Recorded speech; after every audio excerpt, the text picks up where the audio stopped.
देखिएगा, last lecture में हमने ये सीखा कि borrowing cost to be capitalized को कैसे कैलकुलेट किया जाता है, और जिसमें मैंने आपके साथ एक सिचुएशन को या केस को डिस्कस किया था। मैं जरा समराइज कर देता हूं एक बार।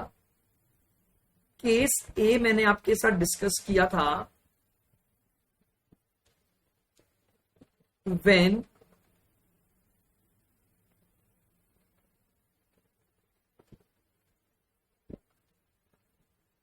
expenditure incurred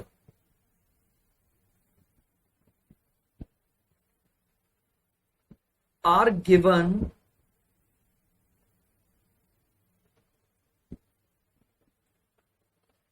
on lump sum basis.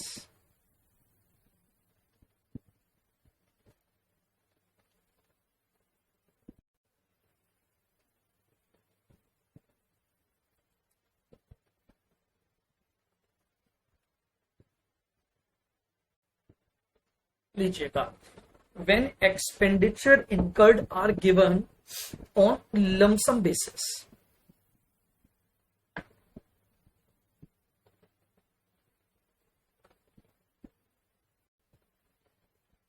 Step 1,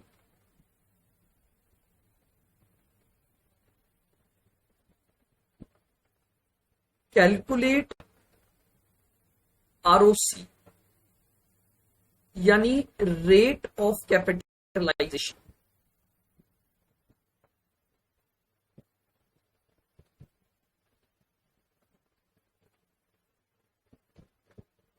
सबसे पहले हम क्या निकालते हैं, आरओसी यानी रेट ऑफ कैपिटलाइजेशन निकालेंगे।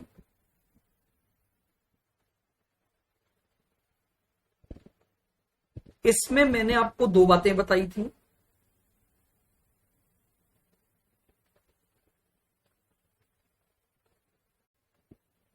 Separate ROC for each specific borrowing.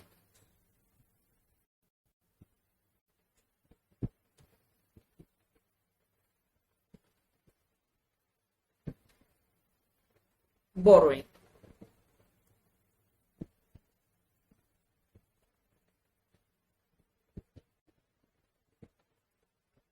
और weighted average ROC for all general borrowings.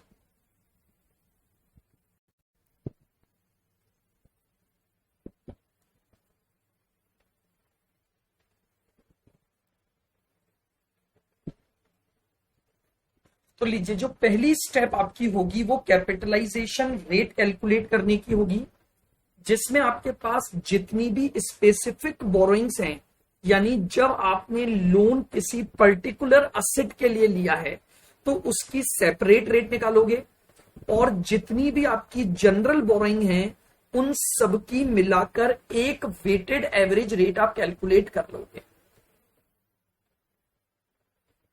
आइए step 2,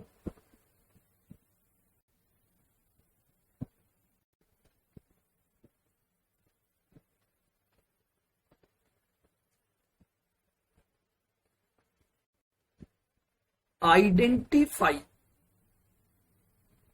the amount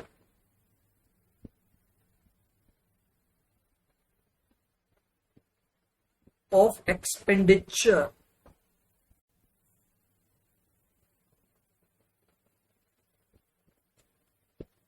identify the amount of expenditure incurred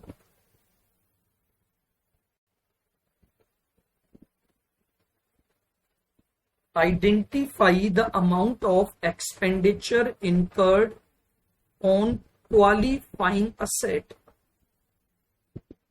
ठीक है, उसके बाद हम ये आइडेंटिफाई करेंगे कि हमारा क्वालिफाइंग असेट पर खर्चा क्या होगा। चूंकि यहां पर हमने सिचुएशन ही ये ली है कि आपको लमसम अमाउंट गिवन होगा, तो लीजिए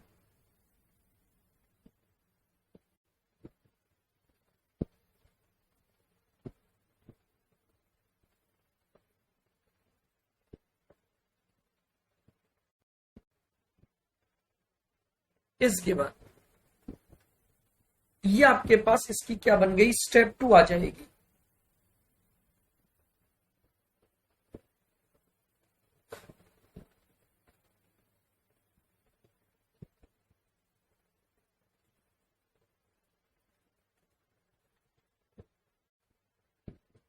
स्टेप 3,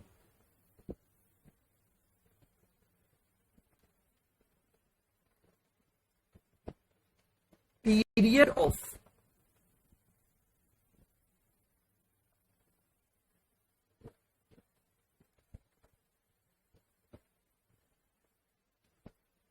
अब हमें चाहिए नेक्स्ट स्टेप में पीरियड ऑफ कैपिटलाइजेशन, यानी हम ये जो कैपिटलाइजेशन निकालेंगे ये कहां से स्टार्ट करके और कहां एंड करेंगे।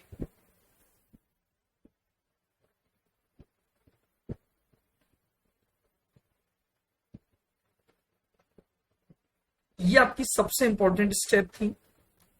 देखिएगा, पीरियड ऑफ कैपिटलाइजेशन का मतलब है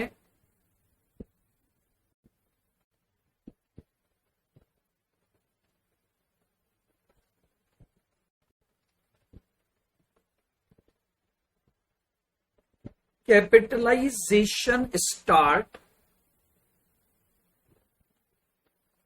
और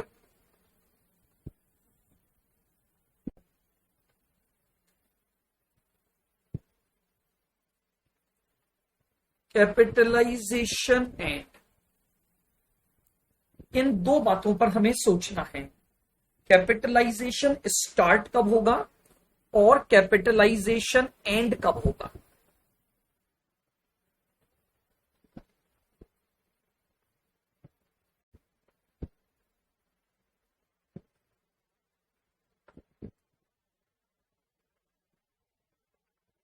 इसमें मैंने आपको फिर डिफरेंट सिचुएशन बताई थी। व्हेन डेट ऑफ एक्सपेंडिचर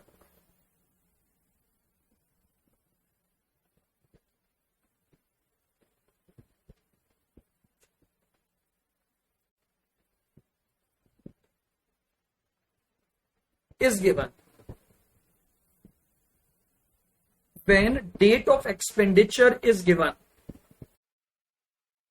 देखिएगा, when date of expenditure is given,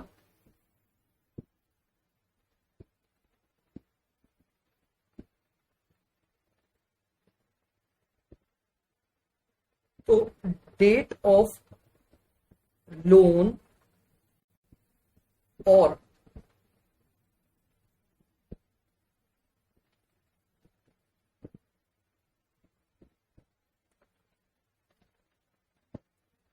इसको आप थोड़ा सा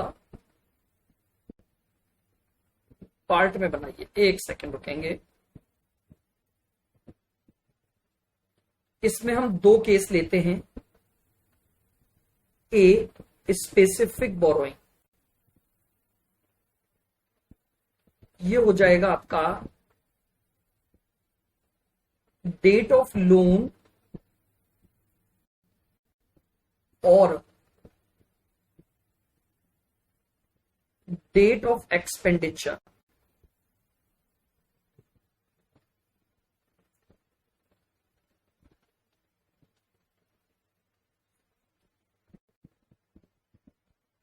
which ever is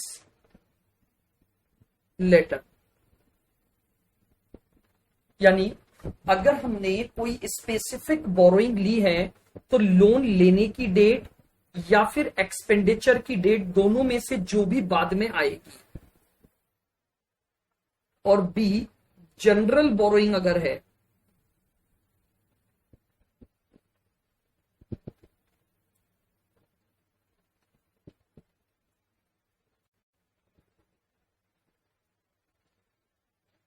date of earliest borrowing, date of earliest borrowing और date of expenditure.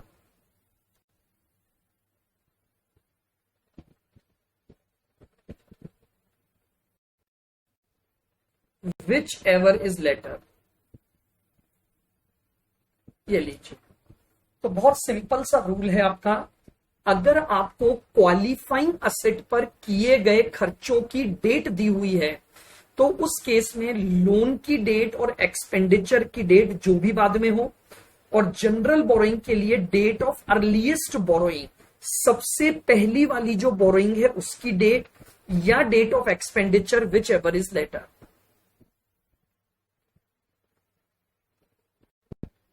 when date of expenditure is not given,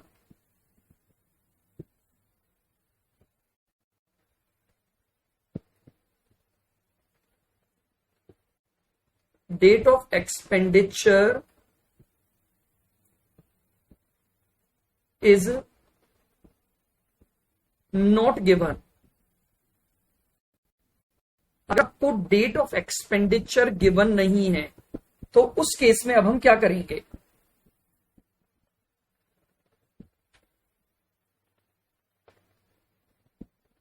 तो देखिएगा specific borrowing में अब रह जाएगा हमारे पास डेट ऑफ लोन केवल, क्योंकि कंपैरिजन कुछ नहीं है, और जनरल बोरोइंग में रह जाएगा date of earliest borrowing, date of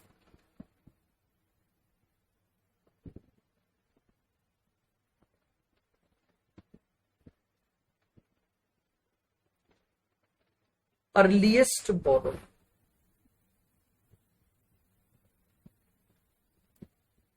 ये लीजिए, ये आपका क्या आ जाएगा, पीरियड ऑफ कमेंसमेंट आ जाएगा।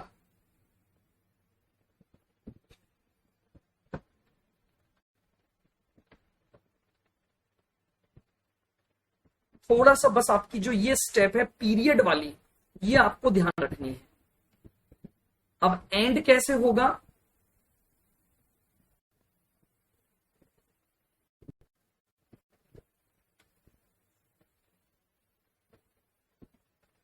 whichever is earlier,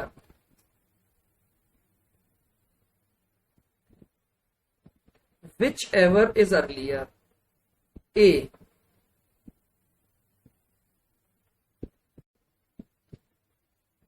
asset is ready for use, asset is ready for use, or B,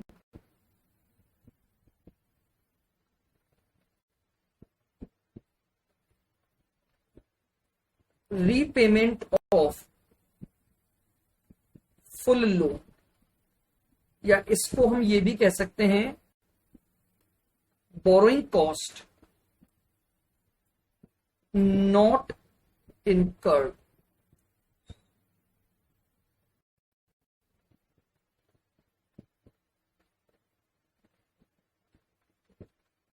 जब बोरोइंग कॉस्ट इनकर्ड होना बंद हो जाए तो ये लीजिए, ये आपके पास पीरियड ऑफ कैपिटलाइजेशन की स्टेप हो जाएगी कि कैपिटलाइजेशन कहां से स्टार्ट होगा और कहां पर कैपिटलाइजेशन एंड होगा।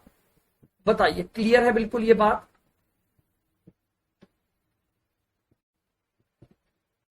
Step 4,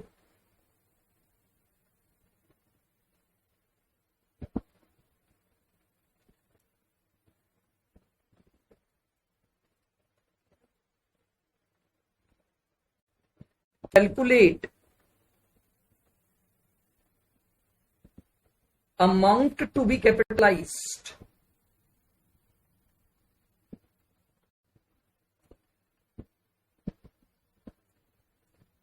calculate amount to be capitalized. अब इसके बाद हम जो अमाउंट कैपिटलाइज्ड करेंगे उसका अमाउंट कैलकुलेट कर लेंगे।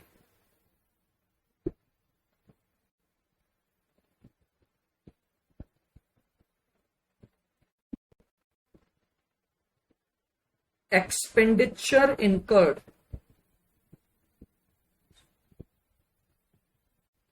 इनटू आरओसी यानी रेट ऑफ कैपिटलाइजेशन और इनटू पीरियड। ठीक है, ये हमारे पास इस फॉर्मूले से अमाउंट टू बी कैपिटलाइज्ड आ जाएगा। Step 5,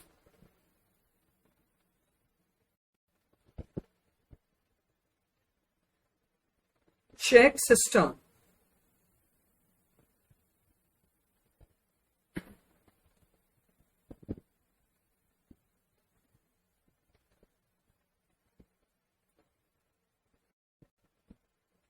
for general borrowing.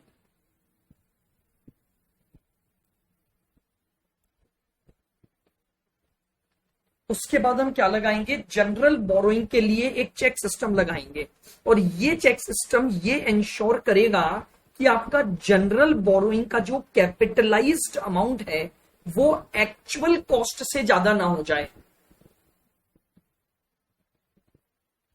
यानी आपका जो बोरोइंग कॉस्ट कैपिटलाइज्ड है,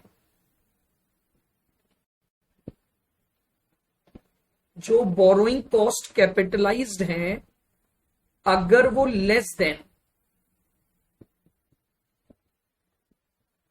एक्चुअल बोरोइंग कॉस्ट है,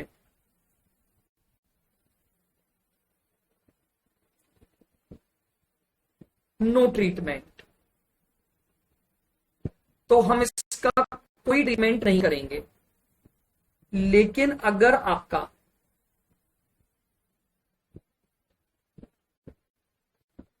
अगर बोरोइंग कॉस्ट कैपिटलाइज्ड का अमाउंट एक्चुअल बोरोइंग कॉस्ट से ज्यादा है,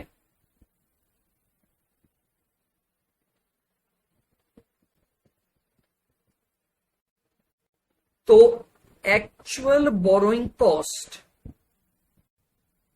should be a portion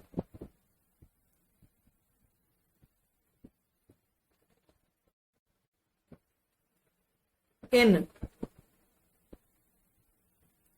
ratio of borrowing cost capitalized। आप लिख लें, फिर आराम से अपन प्रैक्टिकल्स क्वेश्चन से इनको बार बार इसकी प्रैक्टिस में बात करेंगे। और step 6, pass journal entries.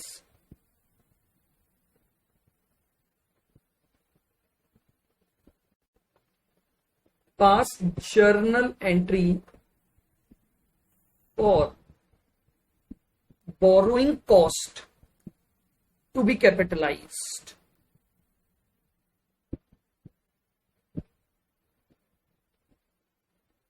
To be capitalised.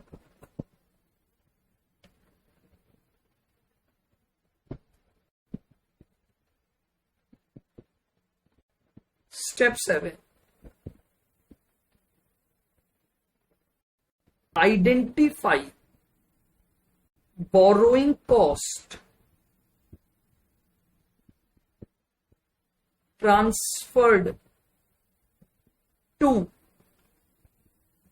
profit and loss account।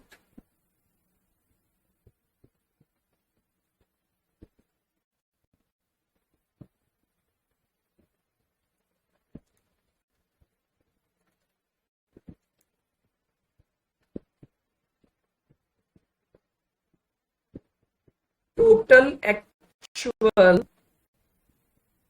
Borrowing cost minus borrowing cost capitalised.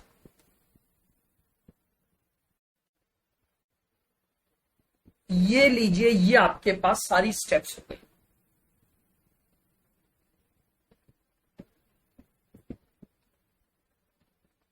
ये आपके पास बोरोइंग कॉस्ट के ट्रीटमेंट से रिलेटेड कुछ स्टेप्स हैं। चलिए अब हम बात करते हैं कुछ एग्जाम्पल पर।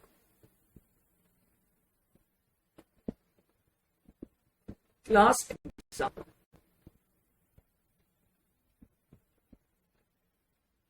देखिएगा, इन सभी बातों को समझने के लिए हम और एग्जाम्पल्स करते हैं। हमने कुछ पिछले लेक्चर्स में भी एग्जाम्पल किए थे। लिखेंगे, ए limited provide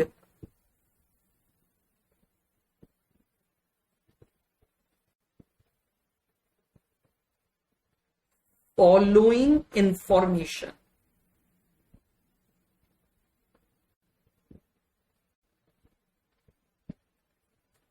A Limited provide following information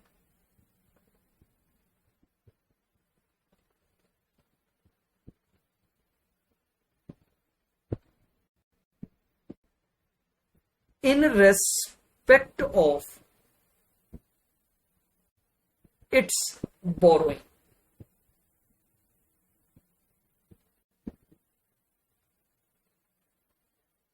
In respect of its borrowing.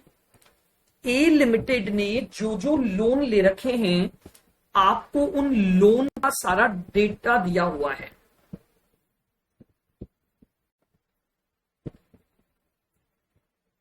Date of loan,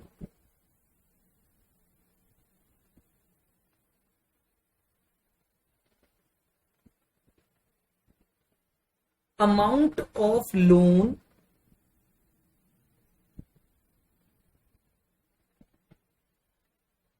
rate of interest,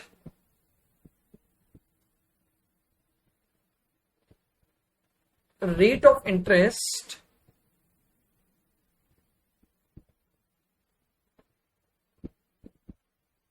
expenses और रिमार्क.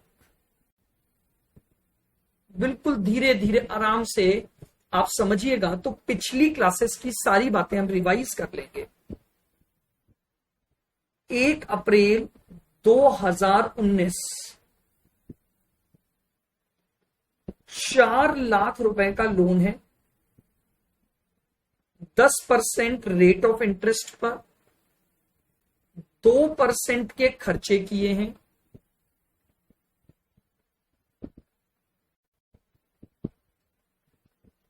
और जनरल पर्पस है,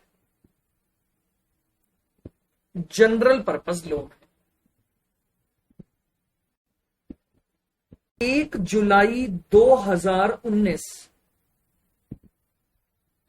5 लाख का लोन है. 8% की रेट है. 2000 रुपए का खर्चा किया है.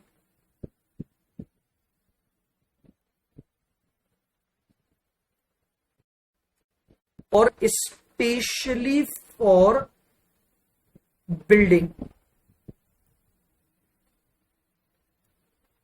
आपने ये लोन स्पेशली फॉर बिल्डिंग लिया है.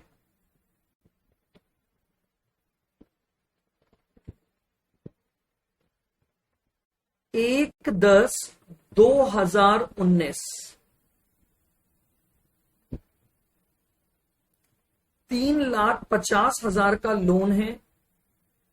12% की रेट है. 1500 के खर्चे हुए हैं.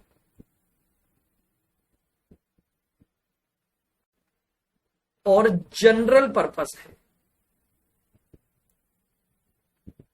यानी ए लिमिटेड ने 3 तरह की क्या ले रखी हैं, बोरोइंग्स ले रखी हैं, जिनका डेटा ये आपको दिया हुआ है.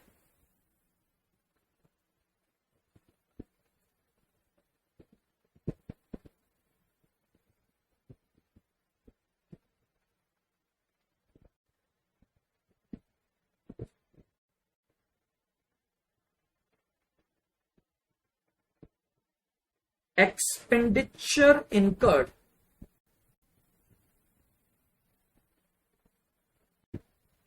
on qualifying asset are. लीजिए, अब क्वालिफाइंग असेट पर आपने जो खर्चा किया है वो आपको दे रखा है.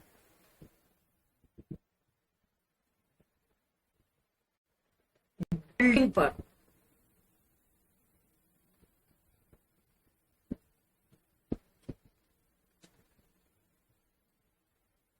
6,50,000 का खर्चा आपने बिल्डिंग पर किया है.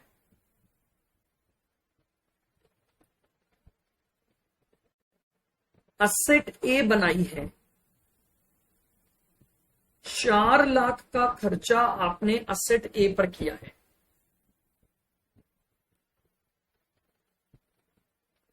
और एक असेट बी आपने बनाई है।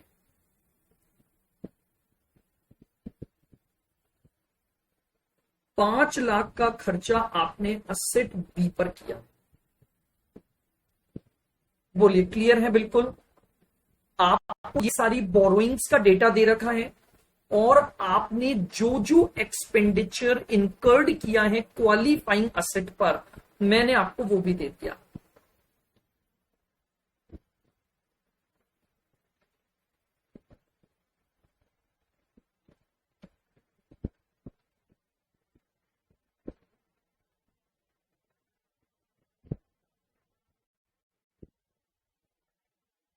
Asset A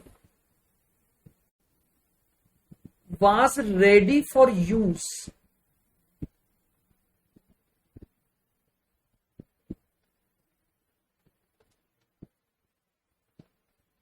from 1 March 2020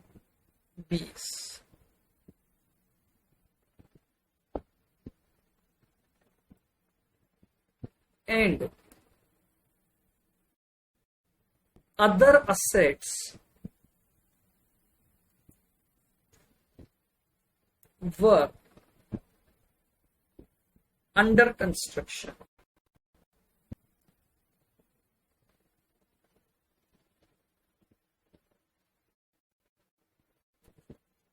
Under construction.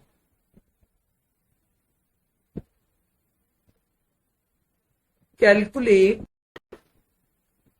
borrowing cost to be capitalized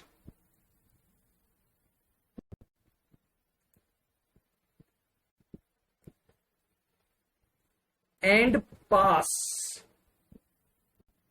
necessary journal entries.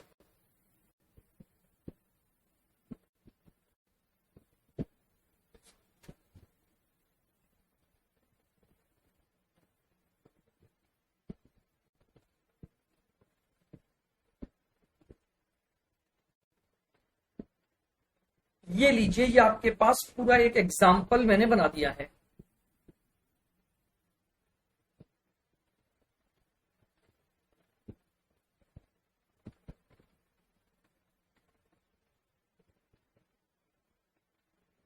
आराम से पे उतार लेंगे। ए लिमिटेड का आपको सारा डेटा दिया हुआ है फॉर इट्स बोरोइंग। आपका जो ईयर है वो है 2019-2020।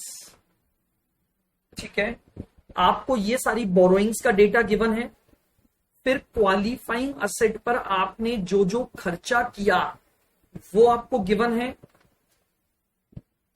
असेट ए जो है वो रेडी फॉर यूज हो चुकी है 1 मार्च को, और जो अदर असेट्स हैं वो अभी भी अंडर कंस्ट्रक्शन है। क्वेश्चन क्या पूछा गया है? बोरोइंग कॉस्ट कैपिटलाइज्ड का अमाउंट बताना है और जर्नल एंट्रीज आपको पास करना। बताइए, लिख लिया सबने?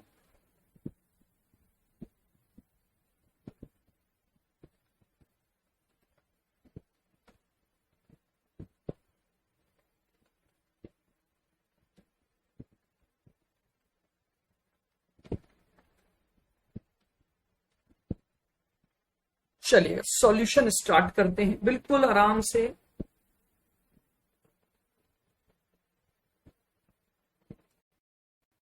Solution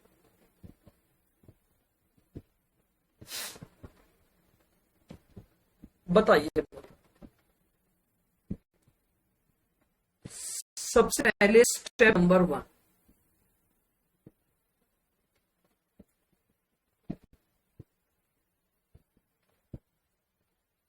calculate rate of capitalization for specific borrowing and general borrowing। सबसे पहले हमें रेट ऑफ कैपिटलाइजेशन निकालनी। ए,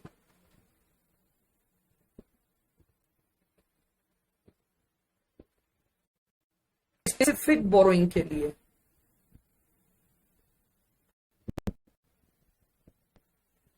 बताइए, स्पेसिफिक बोरोइंग का लोन अमाउंट कितना था? लोन अमाउंट है 5 लाख का 8% और आपने लोन लिया है 1 जुलाई पर, तो बताइए इंटरेस्ट कॉस्ट कितनी आएगी?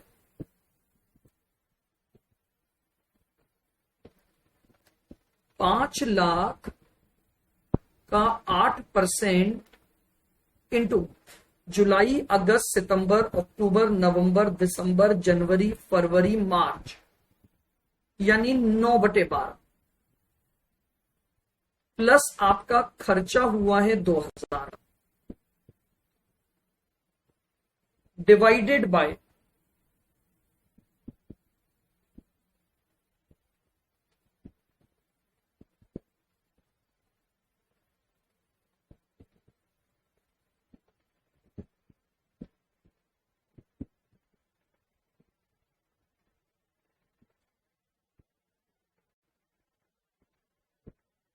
5 लाख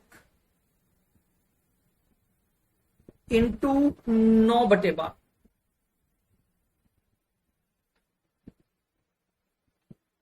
इंटू 100। चलिए जरा कैलकुलेट कर लेते हैं। 5 lakh into 8% divide by 12 into 9, तो 30,000 का तो आपका इंटरेस्ट हो गया, प्लस 2,000 ये हो गए, डिवाइडेड बाय 3,75,000, ये आपका बोरोड फंड हो गया इंटू 100। 32,000 divided by 375%, 8.53%।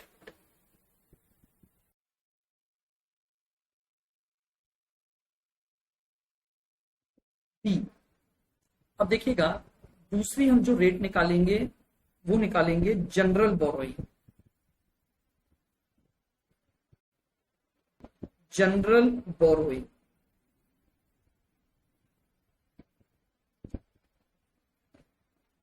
पर क्या रूल आपको मैंने बताया था कि जितनी भी जनरल बोरोइंग्स होंगी उन सब के लिए मिलाकर एक सिंगल वेटेड एवरेज रेट निकलेगी। आइए जरा जनरल बोरोइंग पर बात करते हैं। पहली जनरल बोरोइंग 1 अप्रैल को है 4 लाख पर 10%। आइए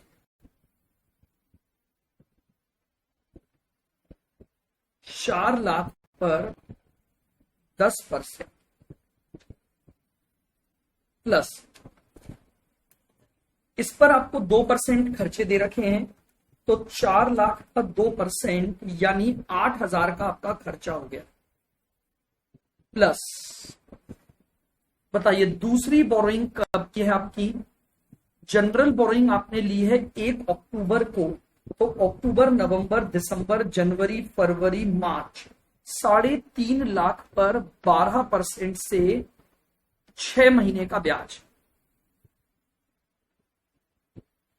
3.5 लाख पर 12% इंटू 6/12 प्लस 1,500 का खर्चा,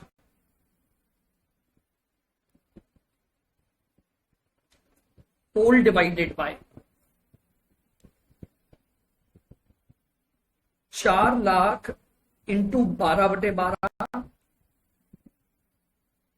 और 3,50,000 इंटू 6/12,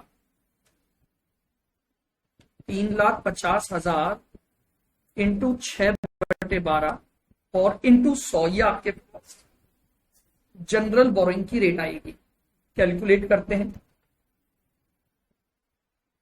देखिए 40,000 तो ये पहला इंटरेस्ट हो गया, प्लस 8,000 का खर्चा, प्लस 3,50,000 पे 12% डिवाइडेड बाई 2, 21,000 का ये खर्चा, plus 1500 divided by 4 lakh plus 350 का आधा यानी 1,75,000 into 100, 40 plus 8 plus 21 plus 1500 divided by 5,75,000 into 100। तो आपके पास जनरल बोरोइंग की रेट आ गई 12.26। ये लीजिए, ये आपके पास जनरल बोरोइंग की रेट आ गई 12.26%।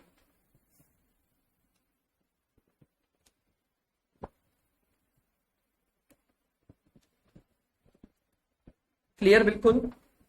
ये आपकी रेट हुई स्पेसिफिक बोरोइंग की और ये आपकी रेट आ गई जनरल बोरोइंग की। अब देखिएगा,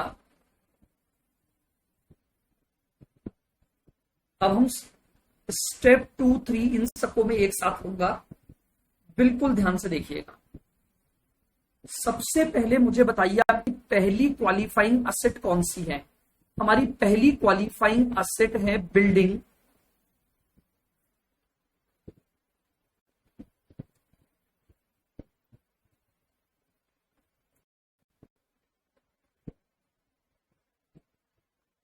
इस बिल्डिंग पर आपने खर्चा किया है 6,50,000।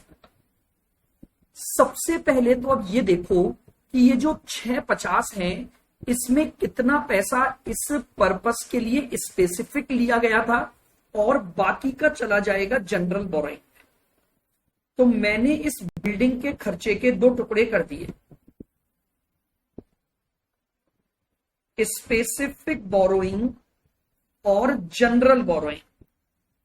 देखिएगा, बिल्डिंग के लिए आपने स्पेसिफिक लोन लिया था 5 लाख का, तो इसका मतलब यह हुआ कि 5 लाख का खर्चा तो स्पेसिफिक बोरोइंग से हुआ है और 1,50,000 का खर्चा जनरल बोरोइंग से हुआ है।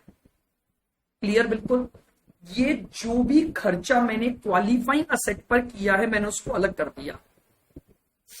अब मुझे इसका पीरियड चाहिए, फिर मुझे इसकी ROC चाहिए और फिर मैं बोरोइंग कॉस्ट कैपिटलाइज्ड निकाल सकता हूं।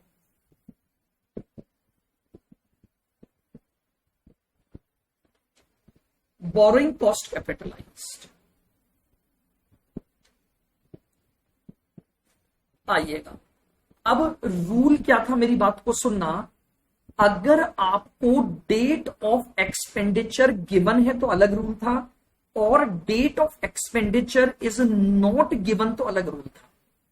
तो क्वेश्चन में डेट ऑफ एक्सपेंडिचर नहीं गिवन है। तो आइए, मैंने आपको क्या बोला था, अगर डेट ऑफ एक्सपेंडिचर गिवन नहीं है तो जो पीरियड होगा वो डेट ऑफ लोन से स्टार्ट हो जाएगा। बताइए, आपने स्पेसिफिक लोन कब लिया था? आपने स्पेसिफिक लोन लिया था 1 जुलाई को। तो लीजिए, आपका पीरियड स्टार्ट होगा 1 जुलाई 19 से। पीरियड खत्म कब होगा? मुझे बताइए, क्या असेट रेडी टू यूज हो गई है? नहीं। क्या आपने लोन रीपे करा है? नहीं। तो इसका मतलब पूरे ईयर एंड तक आपका कैपिटलाइजेशन चलता रहेगा। बताइए कितने महीने हो गए? तो जुलाई, अगस्त, सितंबर, अक्टूबर, नवंबर, दिसंबर, जनवरी, फरवरी और मार्च, 9 मंथ के लिए आपको लेना है। रेट कितनी आई थी? 8.53%।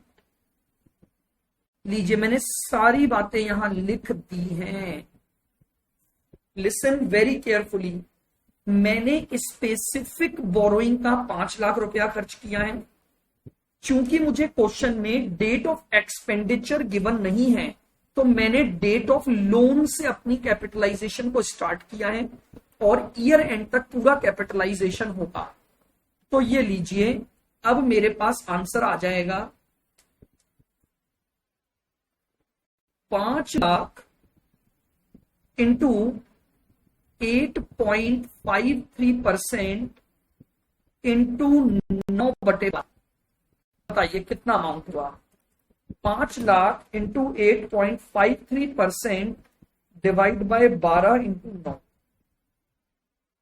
31987.50 जनरल बोरोइंग का पीरियड।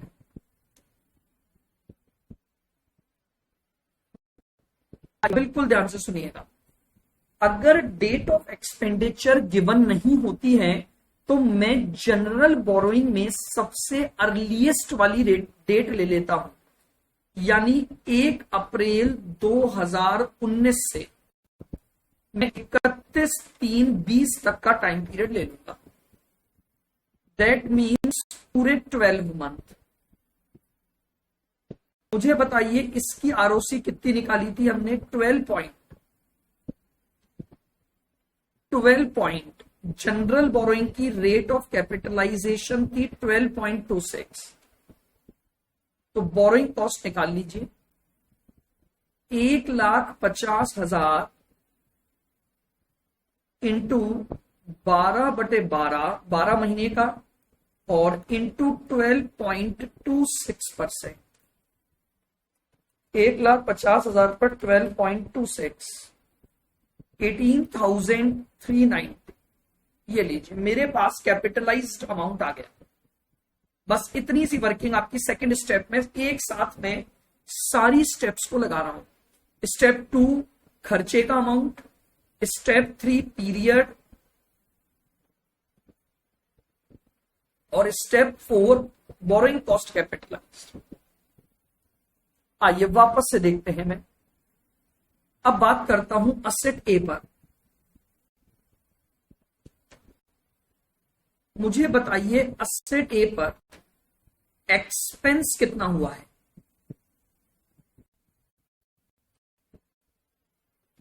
एक्सपेंसेस हुआ है आपका, बताइए कितना?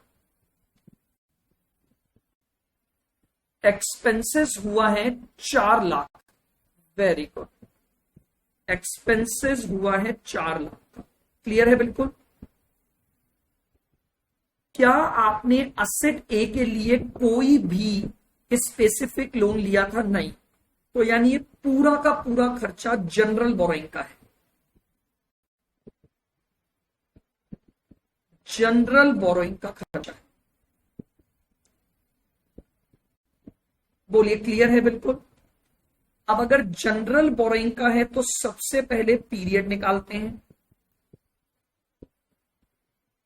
1 अप्रैल, क्योंकि डेट ऑफ एक्सपेंडिचर गिवन नहीं है, से लेकर 1 मार्च 20 तक, क्योंकि क्वेश्चन में दिया हुआ है कि 1 मार्च को आपकी असेट जो है वो रेडी फॉर यूज हो गई है।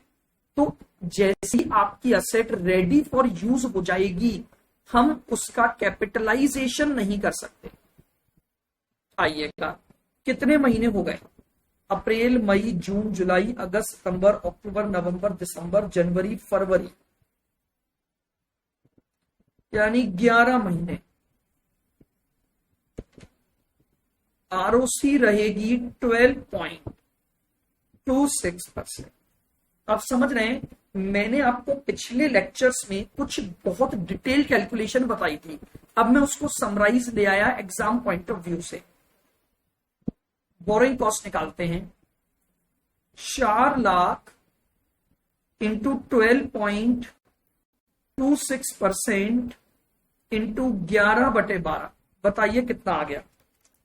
4 lakh into 12.26% divide by 12 into 11, 44,953। ये आपका असेट ए पर 44,953, ये आपके पास असेट ए पर बोरोइंग कॉस्ट कैपिटलाइज्ड का अमाउंट आ जाएगा। क्लियर है बिल्कुल?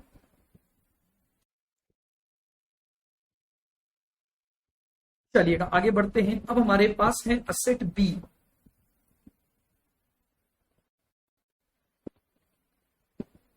बताइए मुझे असेट बी पर एक्सपेंस कितना था।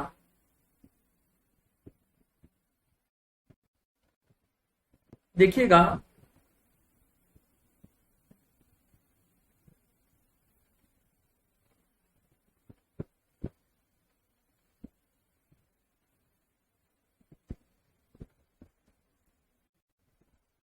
आपने असेट बी पर जो खर्चा किया वो है 5 लाख का।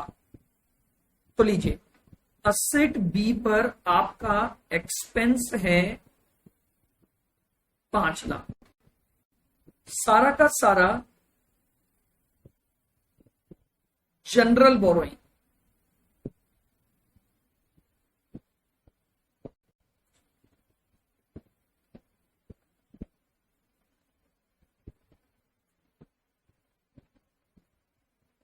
जनरल बोरोइंग सबसे पहले पीरियड, तो इसका पीरियड लिया जाएगा 1 अप्रैल 19 से 31 मार्च 2020 तक। आरओसी है 12.26%।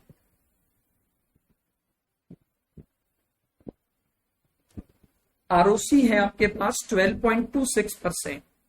तो बोरिंग कॉस्ट निकाल लीजिए, 5 लाख का खर्चा इंटू 12.26%। तो बताइए कितना खर्चा आपका कैपिटलाइज्ड होगा। 5 लाख इंटू 12.26%, 61,300। ये लीजिए, ये आपके पास असेट बी का कैपिटलाइज्ड अमाउंट आ गया। समझ में आ रहा है पॉइंट? बहुत सिंपल सा तरीका है। चूंकि डेट ऑफ एक्सपेंडिचर गिवन नहीं है तो स्पेसिफिक बोरोइंग के लिए लोन की डेट लूंगा और जनरल बोरोइंग के लिए सबसे पहली वाली जो अर्लीस्ट डेट ऑफ लोन है वो ले लूंगा, यानी 1 अप्रैल। तो मैंने बिल्डिंग पर कैपिटलाइजेशन निकाल दिया, असेट ए पर कैपिटलाइजेशन निकाल दिया और असेट बी से आपने कैपिटलाइजेशन निकाल दिया।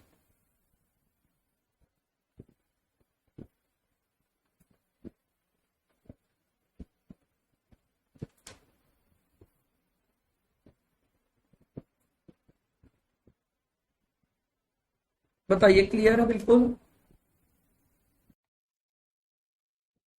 अब देखिएगा, अब जरा एक हम चेक कर लेते हैं जनरल बोरोइंग के रेस्पेक्ट में।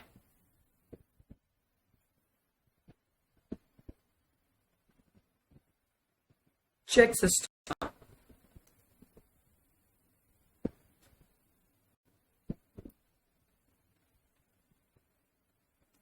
चेक सिस्टम बताइएगा।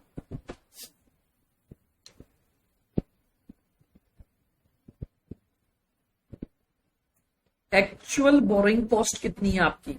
तो देखिएगा, एक्चुअल बोरिंग कॉस्ट आपको कहां मिलेगी? आपने जो जनरल बोरोइंग की आरओसी निकाली है उसका जो न्यूमरेटर पार्ट का टोटल है वो आपकी एक्चुअल बोरिंग कॉस्ट बनती है। 40,000 प्लस 8,000 प्लस 21,000 और प्लस 1,500, 70,500 आपका टोटल है एक्चुअल बोरोइंग कॉस्ट का।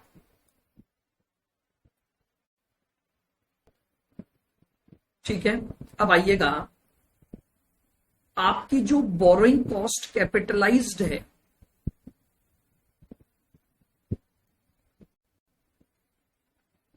कैपिटलाइज्ड बिल्डिंग पर, असेट ए पर और असेट बी पर। बताइए बिल्डिंग पर कितना है? 18,390।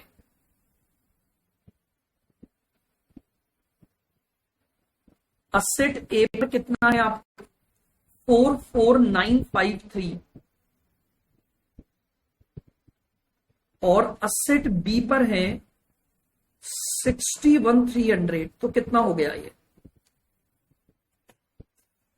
18,390 प्लस 44953 प्लस 61300, ये टोटल आ गया 124,643। बट जरा सोचिए, आपने खर्चा एक्चुअल इतना ही किया है, तो क्या बुक्स में आप इससे ज्यादा लिख सकते हो? नहीं। तो यानी मुझे अपनी बोरोइंग कॉस्ट को इस तरह से रिवाइज करना है कि वो इसके बराबर आ जाए, और उसके लिए मैं क्या करूंगा, इस रेशो में बांट दूंगा। कैसे? ध्यान से देखना, 18,390 डिवाइडेड बाय 124,643 और मल्टीप्लाई बाय 70,500। तो इसका मतलब यहां पर बोरिंग कॉस्ट कैपिटलाइज्ड आ जाएगी 10,402 रुपए।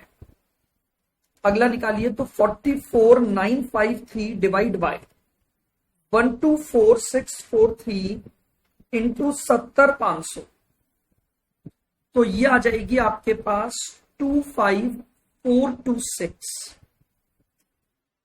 61,300 डिवाइडेड बाय 124,643 इंटू 70,500, 34,672। ये आपके पास revised borrowing cost to be capitalized आ जाएगा। ये वो चेक सिस्टम है जिसके लिए मैं आपको बता रहा था कि किसी भी हालत में आपकी जो बोरोइंग कॉस्ट कैपिटलाइज्ड का अमाउंट है वो एक्चुअल बोरोइंग कॉस्ट से ज्यादा नहीं हो सकता। बताइए, क्या क्लियर है बिल्कुल ये सारी स्टेप्स? अब क्वेश्चन ने आपसे एंट्री मांगी है, तो चलिए जरा एंट्री कैसे करेंगे अब अपन।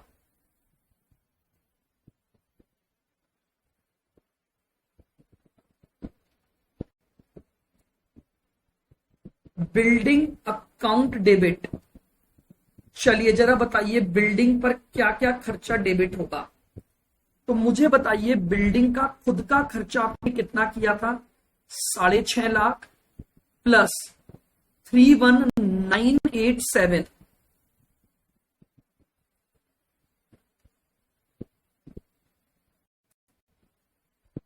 987.5 और प्लस 10,402, ये हमारा खर्चा आ गया। तो टोटल कितना हो जाएगा आपके पास? 6,50,000 प्लस 31,987.5 प्लस 10,402, टोटल आ गया 692,389.50।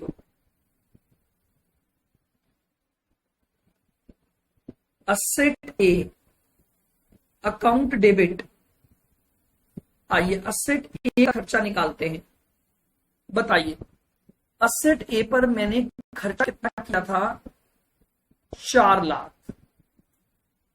तो असेट ए पर खर्चा हुआ मेरा 4 lakh plus 25,426,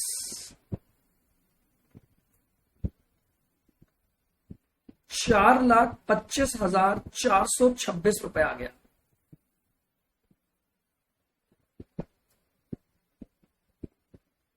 asset B account debit.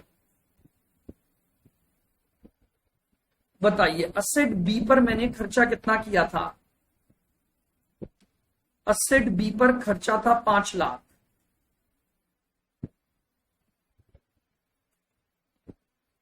Plus इसका बोरोइंग कॉस्ट कैपिटलाइज्ड 34,672 जो कि रिवाइज्ड वाला है, तो ये आ गया 534,672 टू बैंक।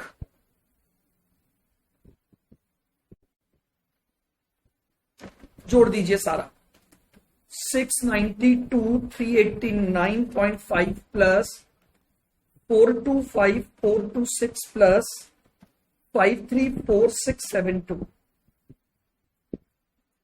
16,52,487.50। ये आपकी बोरिंग कॉस्ट की कैपिटलाइज्ड करने की एंट्री हो गई along with the expenditure incurred on asset. तो ये आपका एक एग्जाम्पल हुआ जो मैंने आपको वापस पॉइंट ऑफ व्यू से आपको चलना है। तो क्लियर है बिल्कुल, यहां बस ध्यान करना है, एक ही चीज पर आपको कॉन्सेंट्रेट करना है, पीरियड ऑफ कैपिटलाइजेशन, और उसका रूल बिल्कुल क्लियर है। अगर डेट ऑफ एक्सपेंडिचर गिवन है तो अलग रूल, और अगर date of expenditure is not given तो अलग रूल। क्लियर बिल्कुल। आइए